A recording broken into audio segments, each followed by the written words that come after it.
Okay. तर boundary marks जे आहे, बाउंड्री मार्क्स संदर्भात काय प्रोव्हिजन आहे, ते कोणाकडे अधिकार आहे, बाउंड्रीज वगैरे जे आहे. बाउंड्री म्हणजे काय, हद्द म्हणजे सीमा. याला मराठीमध्ये सीमा व सीमा चिन्हे असं म्हटलं गेलेलं आहे. आता मुळात आपण हे स्टडीज का करतोय, आपला तर रेव्हेन्यू कोड आहे ना, तर लँड रेव्हेन्यू, तर we should deal with land का रेव्हेन्यू ओनली, की कशी सिस्टीम आहे, कसं त्या ठिकाणी असेसमेंट होतं. But now see, land revenue जो आहे तो एक विशिष्ट भूखंडावरती जो आहे तो लागू होणार की नाही, बरोबर आहे, एक फिक्स्ड टेरिटरीवरती. मग ही टेरिटरी जी आहे, आता जर आपल्याला म्हणजे गव्हर्नमेंटला जर रेव्हेन्यू ह्या जागेचा घ्यायचा आहे, ह्या लँडवरती जर गव्हर्नमेंटला रेव्हेन्यू इम्पोज करायचा आहे, मग त्या लँडच्या प्रॉपर बाउंड्रीज असायला हव्या की नाही बरं. जेव्हा बाउंड्रीज त्याच्या फिक्स असेल तेव्हाच तर त्याचं असेसमेंट होऊ शकेल ना, की त्याचं क्षेत्रफळ किती आहे. Are you getting the point.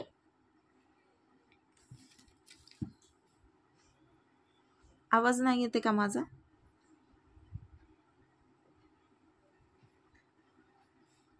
माझा आवाज येत नाहीये का. Ashutosh sir, Preeti ma'am, Shweta ma'am, Pandit sir. अरे हॅलो,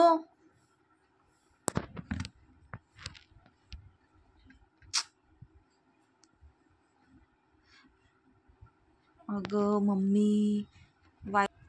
ओके, कुठपर्यंत आपण, मी काय सांगत होती की आता बाउंड्री मार्क्स हे का बरं महत्त्वाचे आहे. लँड रेव्हेन्यूमध्ये बाउंड्री आणि बाउंड्री मार्क्सचा का बरं या ठिकाणी आपण अभ्यास करायचा आहे. कारण की रेव्हेन्यू जो आहे तो एका विशिष्ट लँड पीसवरती किंवा ॲग्रिकल्चरल लँड जे असेल, किंवा आपण जे मी तुम्हाला सांगितलं की या ठिकाणी विलेजेसचे म्हणजे असे युनिट किंवा ग्रुप्स जे आहे ते पाडण्यात येतात की नाही, सारख्या प्रकारची सॉईल असणारं, सारख्या प्रकारचं क्लायमॅटिक कंडिशन्स असणारे, सारख्या प्रकारचं ॲग्रिकल्चरल प्रोड्यूस तिथून येत असेल, तर मग तिथे त्यांचे असे काय ग्रुप्स करण्यात येतात. आता विलेजेसचे म्हणा किंवा सजा वगैरे आपण जे म्हणतो, परडी वगैरे, अजून असे भरपूर गोष्टी आहेत.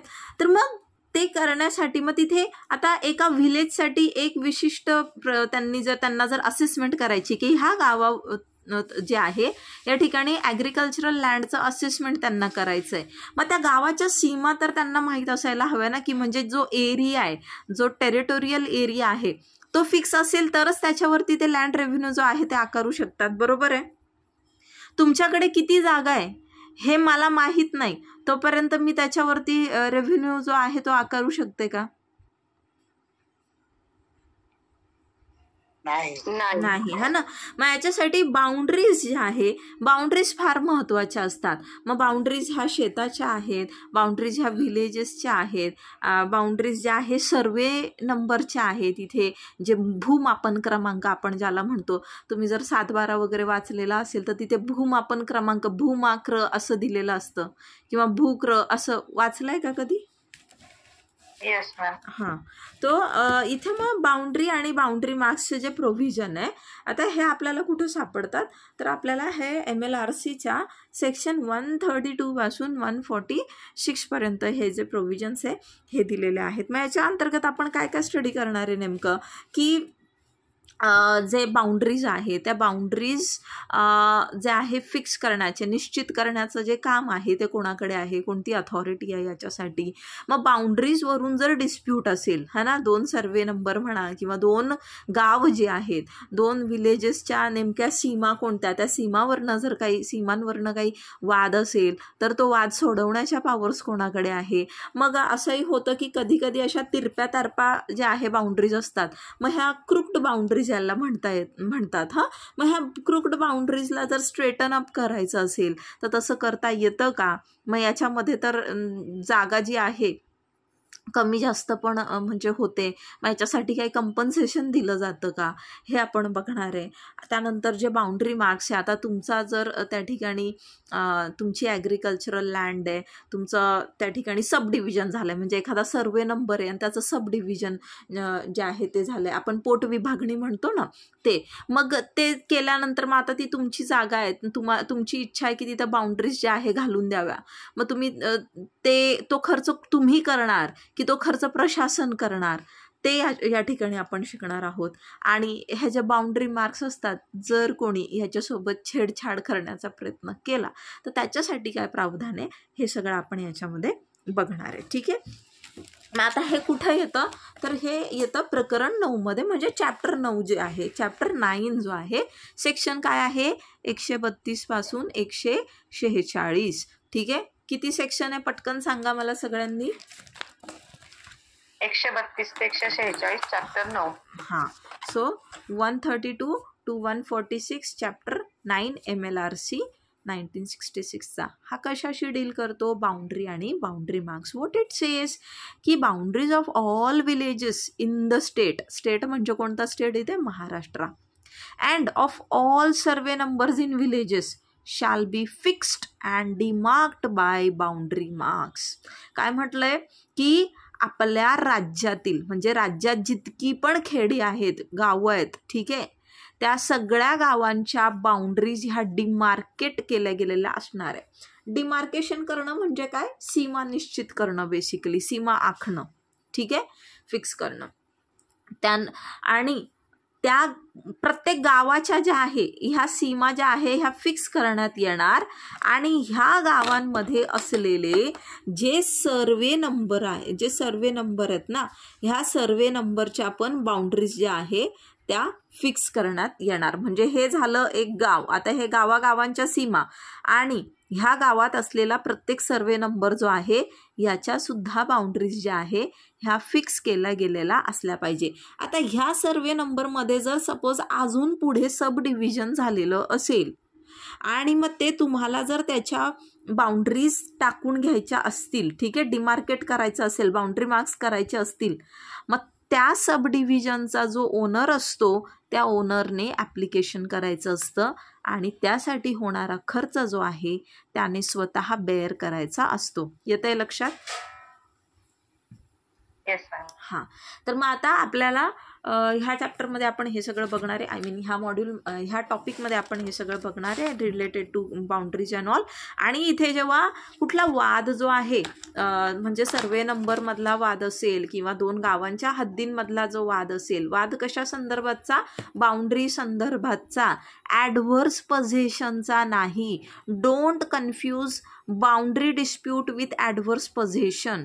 ओके, येतंय लक्षात? ॲडव्हर्स पोझिशन कोणीतरी कब्जा केलाय तुमच्या जागेवर. बाउंड्रीचा डिस्प्यूट इज डिफरंट. ओके, की इथे बाउंड्रीचा डिस्प्यूट आहे म्हणजे या ठिकाणी काहीतरी चूकभूल झाली आहे किंवा काहीतरी जसं झालेलं आहे, बाउंड्रीवरून डिस्प्यूट आहे.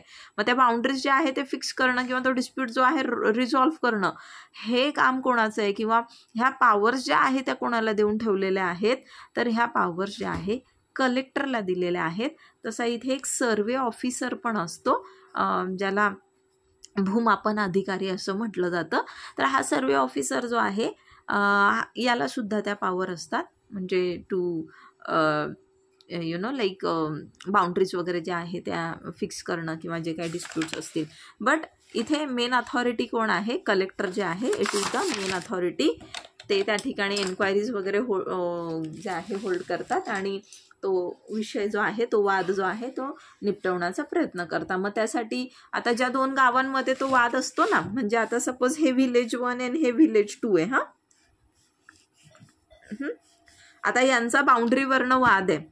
मग जेव्हा ती एन्क्वायरी चालते तर अशा वेळेला दोन्ही विलेजेसचे जे सरपंच असतात, जे ग्रामसेवक असतात, जे इतर ग्रामस्थ, जे कोणी ग्रामविकास अधिकारी आहे, यांना सुद्धा त्या ठिकाणी म्हणजे हे हजर राहतात. जेव्हा ते एन्क्वायरी होते ना डिस्प्यूट संदर्भात, तर तेव्हा ते प्रत्यक्ष वैयक्तिक त्या ठिकाणी त्या डिस्प्यूटच्या वेळेला, म्हणजे तो जो काही वाद आहे जेव्हा तो ॲड्ज्युडिकेट केला जातो तेव्हा ते स्वतः जातीने त्या ठिकाणी हजर राहतात. ठीक आहे, आणि ते पुरावे सुद्धा देऊ शकतात की त्यांचं जे जे काही म्हणणं आहे ना त्या बाउंड्री संदर्भात. हे म्हणता नाही की हे गाव म्हणतंय की इथपर्यंत आहे आमची हद्द, हे म्हणता नाही आमची हद्द इथपर्यंत आहे वगैरे वगैरे जे काही असेल असं. हां, तर तेव्हा हे दोन्हीकडचे जे लोक आहेत ते पुरावे सुद्धा सादर करू शकतात. आता हे तुम्हाला SP मध्ये नाही दिलेलं आहे. ठीक आहे, नाव सुरुवातच इथून होते आपले सेक्शन 132 पासून. मग इथे 132 मध्ये काय सांगितलेलं आहे की fixation and demarcation of the boundaries. काय म्हणतं हे म्हणजे हा कायदा जो आहे बघा 66 मध्ये आलेला आहे. मग 66 मध्ये आल्यानंतर हा कायदा, कारण की 60 मध्ये महाराष्ट्राची उत्पत्ती झाली, बरोबर. म्हणजे महाराष्ट्र जो आहे एक स्वतंत्र राज्य म्हणून त्या ठिकाणी उदयास आला, इस्टॅब्लिश झाला. मग आता आपल्या महाराष्ट्रासाठी जेव्हा आपण लँड रेव्हेन्यू कोड म्हणजे लँड रेव्हेन्यूसाठी एक जेव्हा कायदा बनवला, मग तिथून त्यावेळेला मग गरजेचं नाही की प्रत्येक गावाच्या सीमा ज्या आहेत त्या आखलेल्या असतील, बरोबर आहे. येत आहे लक्षात? हा, तर मग इथं काय सांगितलंय की boundaries of all villages in the state and of all survey numbers in villages shall be fixed and demarcated by boundary marks. की प्रत्येक गावाचं प्रत्येक सर्वे नंबरच्या ज्या बाउंड्रीज आहे ह्या डिमार्केट करायच्या आहे, त्या पहिले तर फिक्स करायच्या, निश्चित करायच्या, आणि डिमार्केट करायच्या आहे बाय बाउंड्री मार्क्स. म्हणजे हे बघा, फिक्स करण्यात आली आहे बाउंड्री, हे ठिकाणी फिक्स करा. डिमार्केट करणं म्हणजे त्या ठिकाणी काही सीमा चिन्ह जे आहे ना ते लावणं. मग that could be in the form of some poles, it could be in the form of this kind of ते जे काही स्ट्रक्चर असतं ते, it could be in the form of some fencing, it could be in the form of hedge. Hedge कळतं का तुम्हाला? Hedge म्हणजे ना हे झाडं झुडपं असतात ना, झुडपांचं असं कंपाऊंड केलेलं असतं बघा. तुम्ही जर पूर्वी शेतात पाहिलं असेल तर आपल्या शेतांना साबरीचं कुंपण असायचं बघा, हा ना. तर ते त्या साबरी अशा ज्या आहे ना त्या शेताच्या कडेला अशा लावलेल्या असायच्या. म्हणजे त्या साबरीच्या आतलं जेवढं पण क्षेत्र आहे ते आपलं शेत आहे, तिथून शेजारचं मग दुसरं कोणाचं असं, तर त्याला आपण हेज असं म्हणतो. ठीक आहे. मग ह्या डिमार्केट करणं पण गरजेचं आहे. काय सांगितलंय की प्रत्येक विलेजला आणि सर्वे नंबर काय असणार आहे ते त्याच्या बाउंड्रीज फिक्स्ड असणार आणि it shall be demarcated by boundary marks. तिथे बाउंड्री मार्क्स जे आहे ते त्या ठिकाणी लावायचे आहेत. पण आता काही या ठिकाणी विलेजेस आहेत, काही डिस्ट्रिक्टमधले, जसं नागपूर, चांदा, वर्धा, भंडारा, मेळघाट आणि अमरावती, तर यांच्याकरता स्टेट गव्हर्नमेंट जे आहे ऑफिशियल गॅझेटमध्ये नोटिफिकेशन काढेल असं सांगितलं. कारण की का बरं की त्यावेळेला ना म्हणजे हे जे काही नागपूर, चांदा, वर्धा हे जे सगळं आपल्याला सांगितलेलं ना या ठिकाणी, तर तिथे यांच्या म्हणजे गावांच्या ज्या हद्दी आहे त्या अजून ठरवायच्या बाकी होत्या. ठीक आहे. कारण की बघा स्टेट जो आहे नव्याने जो आहे इस्टॅब्लिश झाला होता, मी तुम्हाला सांगतेय, बरोबर. हे विदर्भ, मराठवाडा, भरपूर असं म्हणजे जे आहे एक मेस्ट अप सिच्युएशन होती आणि ह्या भागातले जे आहे ज्या हद्दी आहेत त्या निश्चित करायच्या बाकी होत्या, म्हणजे त्या ठरवायच्या बाकी होत्या.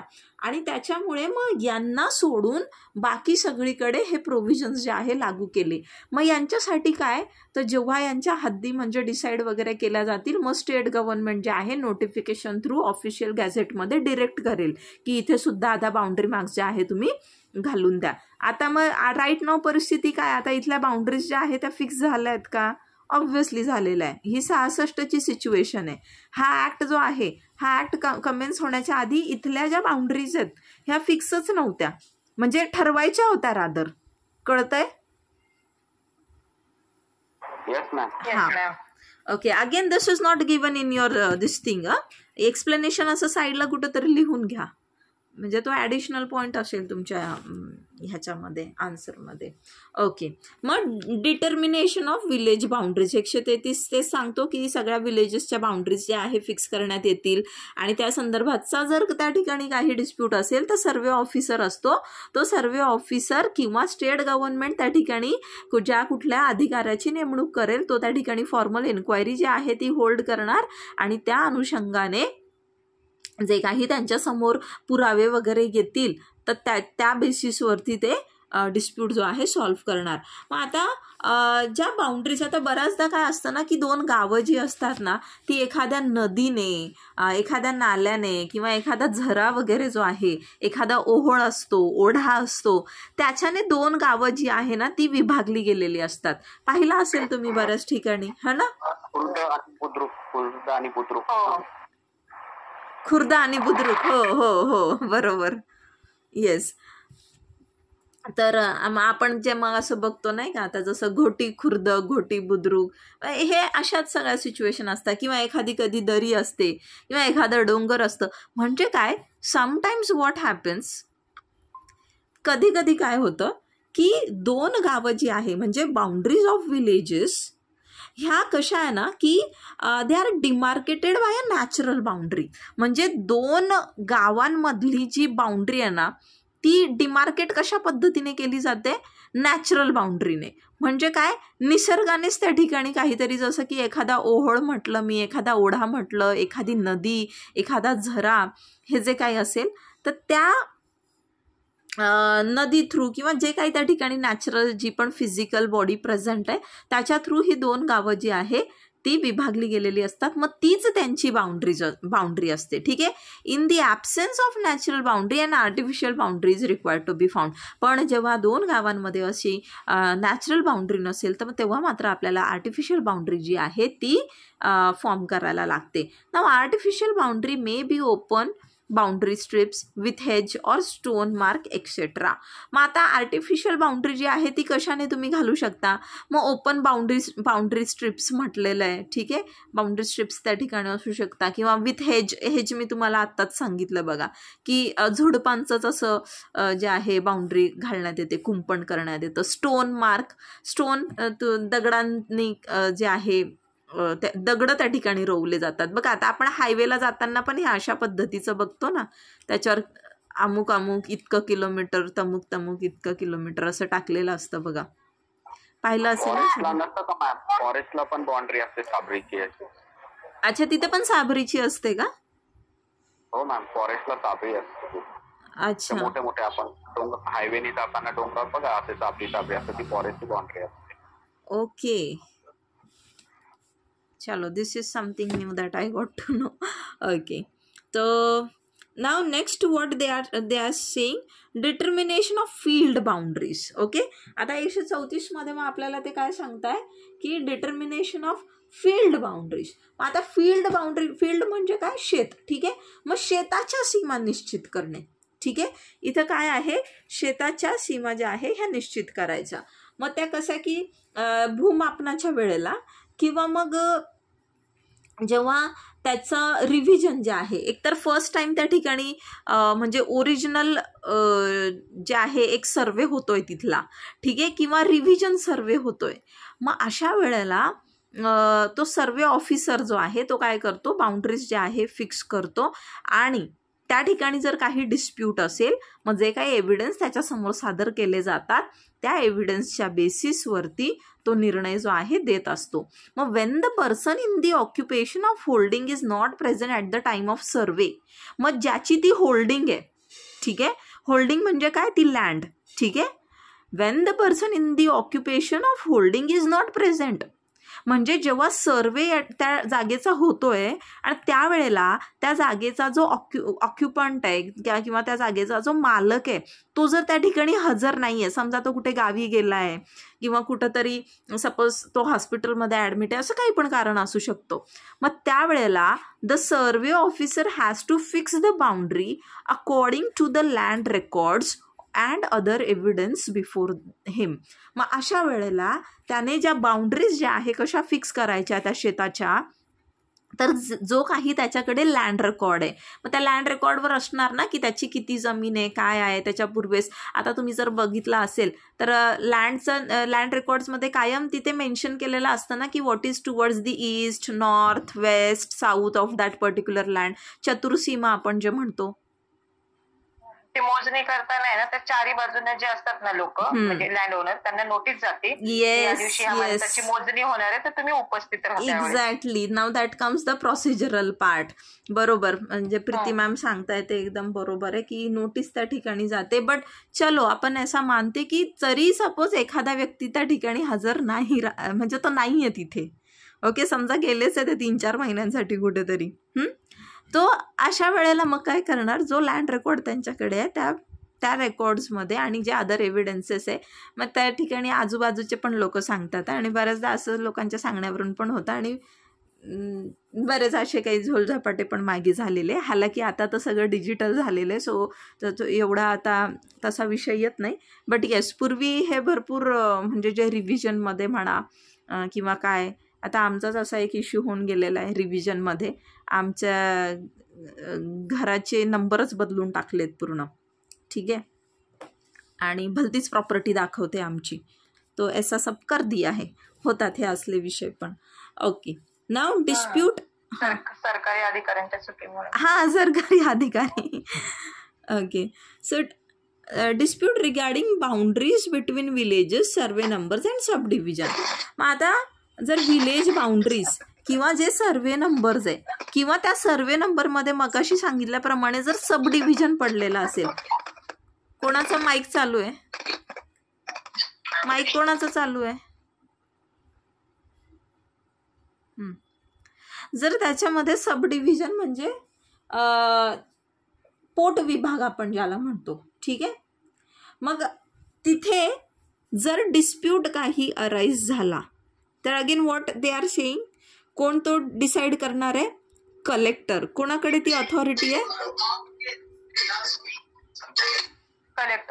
कलेक्टरकडे ते डिसाईड करण्याची अथॉरिटी. ही होल्ड दिस थिंग. एन्क्वायरी त्या ठिकाणी होणार, फॉर्मल इन्क्वायरी होणार, आणि जो कोणी holder who is in wrong position त्याला एव्हिक्ट करण्याची सुद्धा पॉवर कलेक्टरकडे आहे. तो समरी वेमध्ये त्याला एव्हिक्ट करतो, ठीक आहे.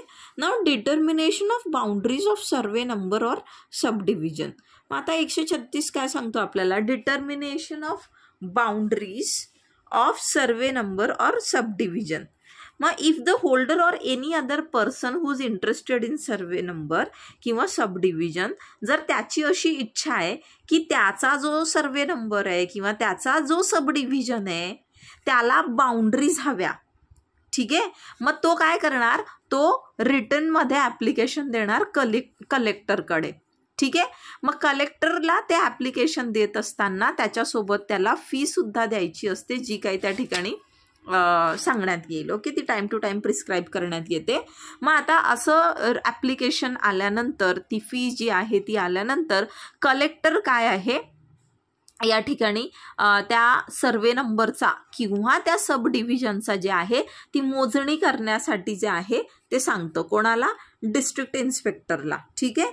आणि ती मोजणी, त्याचं मेजरमेंट वगैरे सगळं करून आणि त्या ठिकाणी बाउंड्री मार्क्स जे आहे ते फिक्स करण्यात येतात, ठीक आहे. मग आता इथे the cost of material and labour incurred for fixation of boundary mark.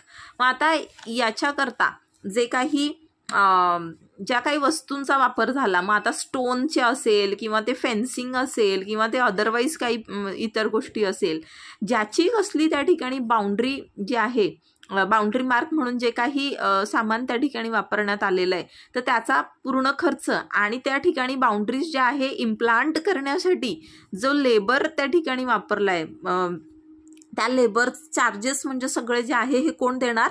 Holder of that survey number किंवा सब डिव्हिजन. म्हणजे त्या जागेचा जो कोणी होल्डर आहे तर तो सर्वे नंबर असू शकतो किंवा मग जसं मी सांगितलं मगाशी की पोट विभागणी झालेली असेल तर सब डिव्हिजन. तर त्याचा जो कोणी होल्डर आहे, जो कोणी मालक असणार आहे, तो त्याचा खर्च जो आहे तो बेअर करणार. इथपर्यंत क्लिअर आहे का?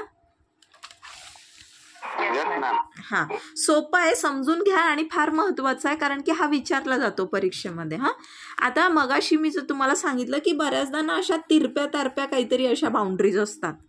आता हे असं जर जमीन जी आहे ती अशी अशी अशी असेल तुमची चारही बाजूंनी, काय बरं याच्याने प्रॉब्लेम क्रिएट होऊ शकतो?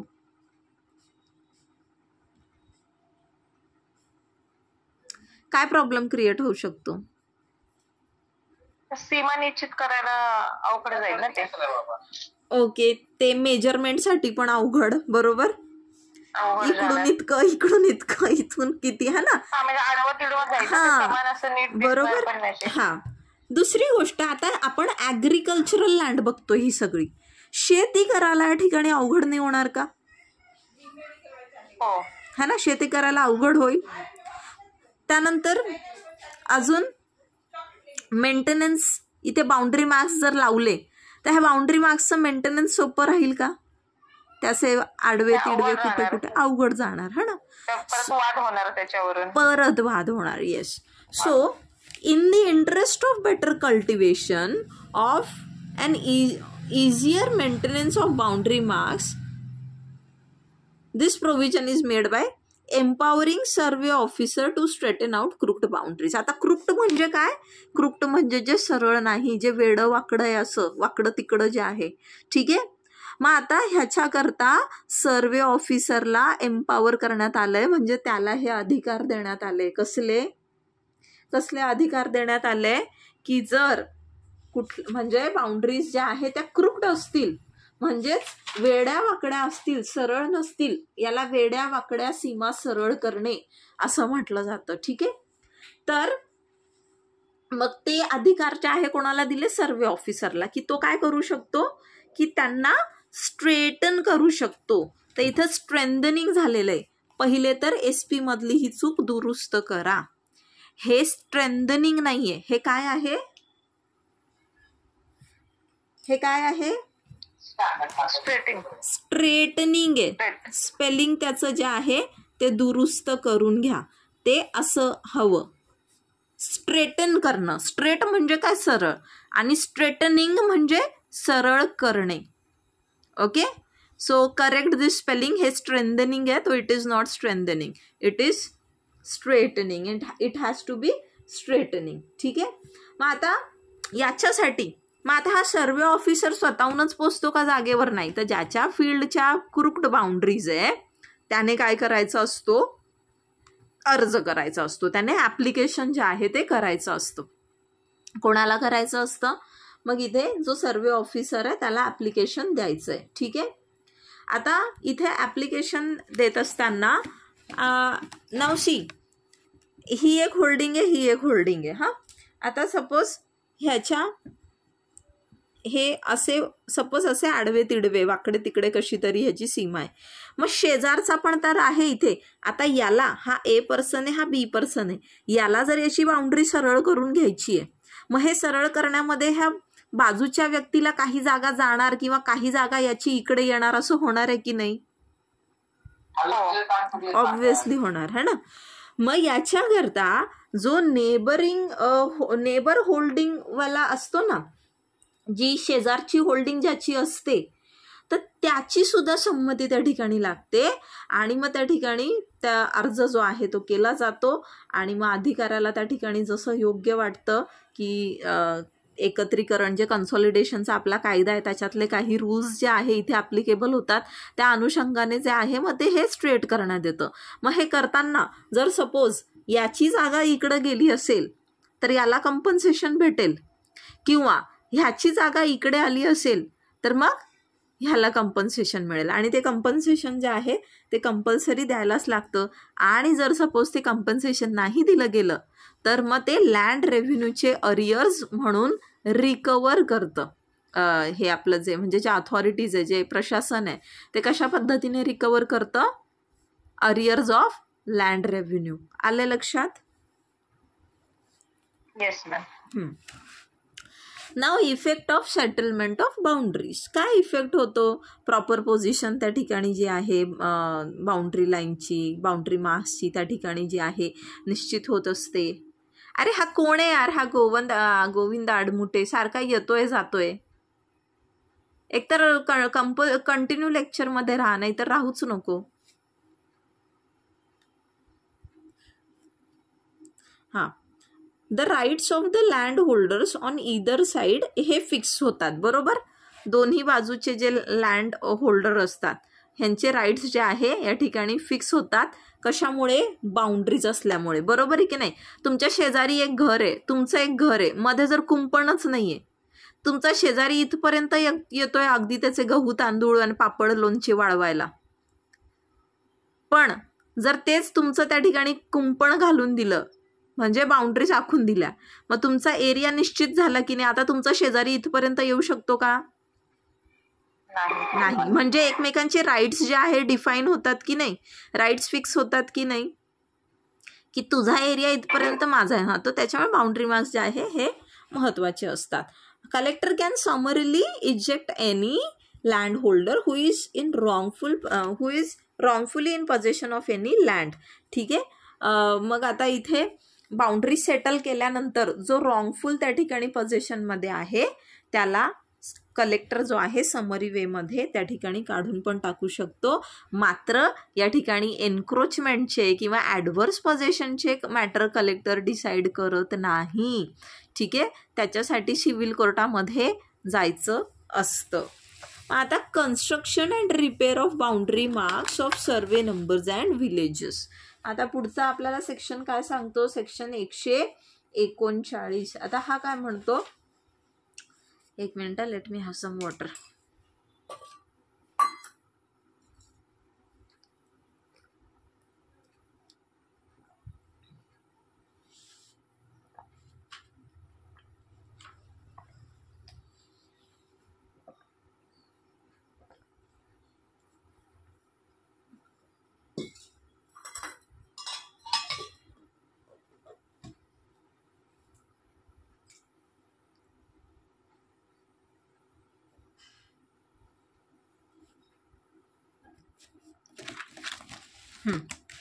कुठे होतो आपण, construction and repair of boundary marks of survey numbers and villages.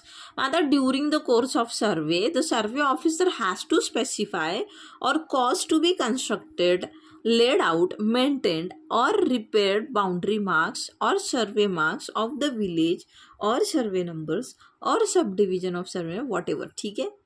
म्हणजे काय, आता या ठिकाणी जे कन्स्ट्रक्शन रिपेअर जे आहे म्हणजे जेव्हा सर्वे त्या ठिकाणी करतोय सर्वे ऑफिसर, मग त्या ठिकाणी ही हॅज टू स्पेसिफाय किंवा he has to construct whatever. त्या ठिकाणी जर बाउंड्री मार्क्स जे आहे ते खराब झाले असतील किंवा एखाद्या ठिकाणी बाउंड्री मार्क नाही आहे ते लावायचे असतील तर हे सगळं त्याने करायचं आहे.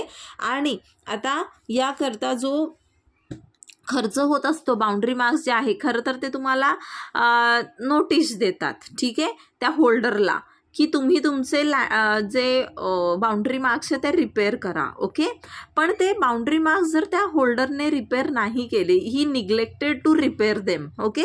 That holder has failed to implement the instructions. मग अशा वेळेला that survey officer will cause the construction or the repairing work whatever जे पण काय आहे, जे पण दुरुस्तीचं काम आहे ते कोण करणार, मग तो सर्वे ऑफिसर तो करणार. पण याची कॉस्ट जी आहे कोणाकडनं रिकवर केली जाणार, त्या होल्डरकडनं. ठीक आहे, ज्याची ती लँड आहे त्या होल्डरकडनं.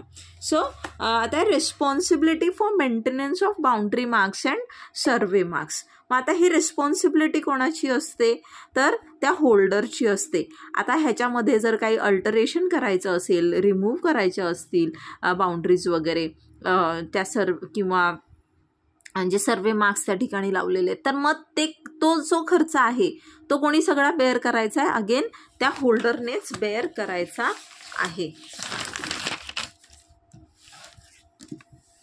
मग आता हे जे बाउंड्री मार्क्स असतात ह्याला काही जे आहे दुखापत होऊ नये. दुखापत म्हणजे शारीरिक दुखापत नाही, म्हणजे त्याचा डॅमेज जो आहे होऊ नये, डिस्ट्रक्शन होऊ नये किंवा अनऑथराइज्ड अल्टरेशन जे आहे विलेज बाउंड्री मार्क्सचं हे नाही कोणी करावं सर्वे मार्क्स. आता असू शकतं ना, असं होऊ शकतं ना की मुद्दाम, आता माझ्याच बघण्यासमोरचं आहे एक XYZ घर आहे, तर काय झालेलं की ही अशी घरं आहेत शेजारी शेजारी. ठीक आहे. तर ह्यांनी काय केलं की जेव्हा यांचं घराचं बांधकाम चालू होतं, यांची बाउंड्री इथं होती ना यांच्या कंपाऊंडची, यांनी काय केलं ते तोडून इकडे अशी बांधली. म्हणजे शेजारच्याची जागा कमी झाली की नाही. हां, तर हे असं सगळं बिल्डरच्या न कळत जे आहे, बिल्डरच्या मृत्यूचा फायदा उचलत असं काम जे आहे केलेलं आहे. मग हे असं जे आहे, आता मानवी स्वभाव आहे, लोभ आहे, फार लालच आहे, है ना. मग हे असं जे आहे हे सर्वे नंबरच्या संदर्भात, हे गावांच्या हद्दीच्या संदर्भात पण होऊ शकतं ना, की तुमच्या खुणा इथं टाकलेल्या आहे परंतु तुम्ही उचलून त्या इथं नेऊन टाकतात, इथे नेऊन लावतात. बरोबर आहे की नाही. ही छेडछाड झाली की नाही, याला अनऑथराइज्ड अल्टरेशन असं म्हटलं जातं. काय म्हणतात याला, अनऑथराइज्ड अल्टरेशन. एकतर त्या खुणा तिथल्या पूर्णपणे तुम्ही काढून टाकल्या किंवा त्याच्यासोबत काही छेडछाड केली किंवा अशा पद्धतीने तुम्ही त्याला एका ठिकाणाहून दुसऱ्या ठिकाणी तुम्हाला परवानगी नसताना तुम्ही त्याच्यात बदल केले तर हे कोणाचं काम आहे की जे विलेज ऑफिसर्स असतात, जे विलेज सर्वंट्स असतात. मग आता विलेज ऑफिसर्समध्ये तुमचा सरपंच आला, तुमचा ग्रामसेवक आला, ग्रामविकास अधिकारी आला, हो की नाही, हे सगळे जे आहेत हे विलेज ऑफिसर्स आहेत. मग यांची ही जबाबदारी असते की त्यांनी दे हॅव टू सी की such kind of unauthorised alteration किंवा डॅमेज डिस्ट्रक्शन जे आहे ते बाउंड्री मार्क्सला होता कामा नाही. कळलंय? Yes ma'am. ते पुन्हा मोजणी आणून मग खर्च त्यांच्याकडून घेतला जातो. हो, आणि त्याला पेनलाइज करण्यात आलेलं आहे ना ह्या ऍक्टच्या अंतर्गत, है ना. त्यांना पेनॉल्टी पण आहे. जे रिइन्स्टेट करण्यासाठी जे काही एक्सपेन्सेस इन्कर होणार ते तर त्यांच्याकडनं घेतलेच जाणार. And apart from that some fine is also been imposed on them. अरे हा, तुमचे हजबंड मॅम याच्यातच काहीतरी something related to this only ना. मोजणी करतात ते सगळे. हा, मी तेच म्हटलं. गव्हर्नमेंट आणि प्रायव्हेट. बरोबर. म्हणून आज प्रीती मॅमचा आवाज जास्त. त्यांचं काम करून करून मी शिकले. हा, गुड. चलो, अच्छा आहे. Now collector to have charge of. Final एक कप रन दिली जाते, एक फायनल बाउंड्रीची. मग ती फायनल राहते. काय दिली जाते? कप्रत म्हणतात. अशी लास्टची कप्रत असते आणि ते मोजणीचे प्रकार आहेत.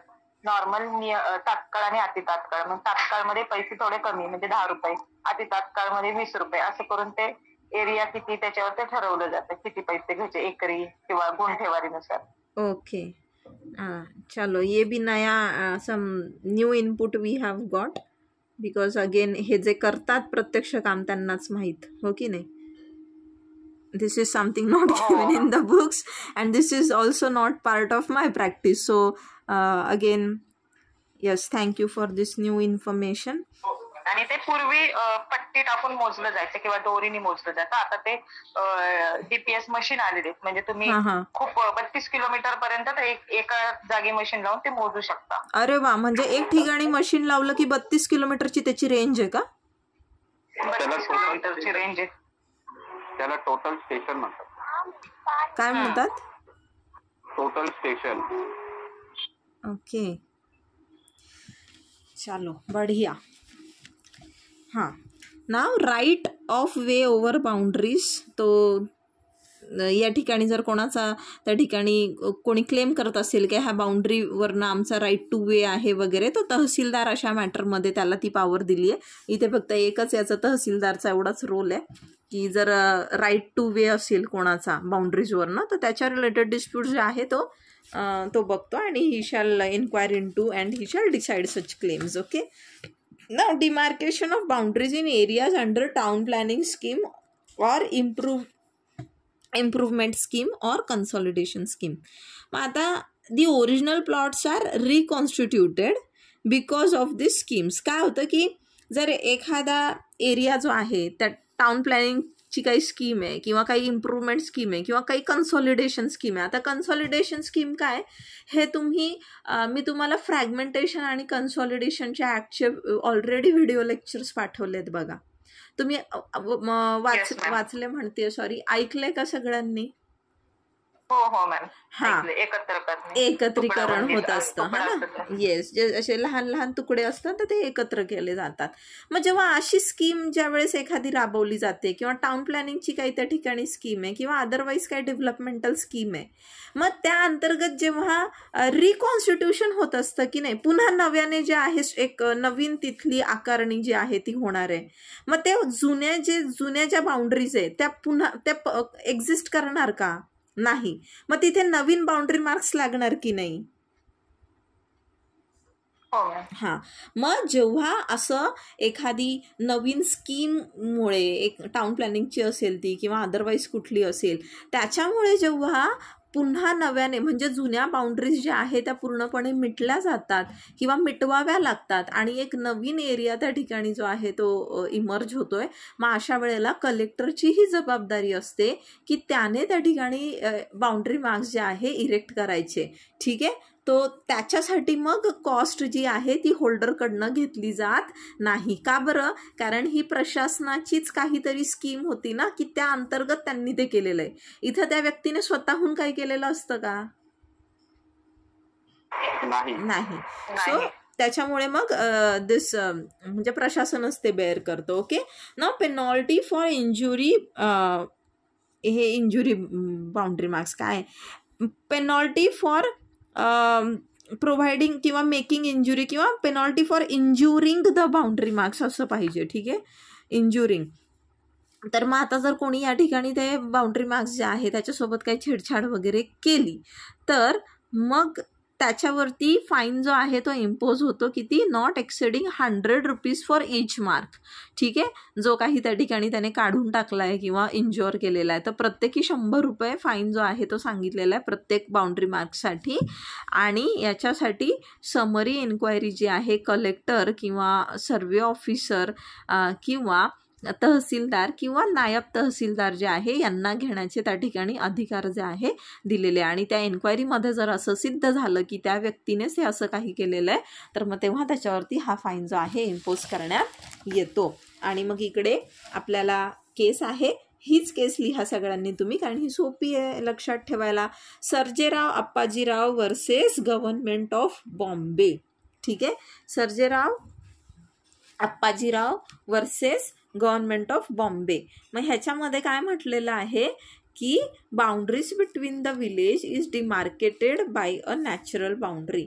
मग काय की जसं की मिडल ऑफ द स्ट्रीम, नाला, रिव्हर वगैरे. तर मग जेव्हा दोन गावांमध्ये असं काहीतरी येतं तर त्यालाच त्याची नॅचरल बाउंड्री जी आहे तीच तुम्ही व्हिलेज बाउंड्री म्हणून कन्सिडर करायची. आता इथे पुढे यांनी दिलेलं नाही आहे, पुढे असं म्हटलेलं आहे ह्या केसमध्ये की मग ह्या नाल्याचा किंवा त्या रिव्हरचा जो मिडल पोर्शन असतो ना ती तुमची बाउंड्री असते. म्हणजे हे ए गाव आहे आणि हे बी गाव आहे आणि ही मध्ये रिव्हर आहे हे किंवा एखादा ओढा आहे काहीतरी असं आहे. मग याचा जो मध्य आहे ना इथपर्यंत ह्या गावाची हद्द आणि इथपर्यंत ह्या गावाची हद्द. आलंय लक्षात? येस. ओके, चला ठीक आहे. मग आता लँड लॉसचा आपण इथे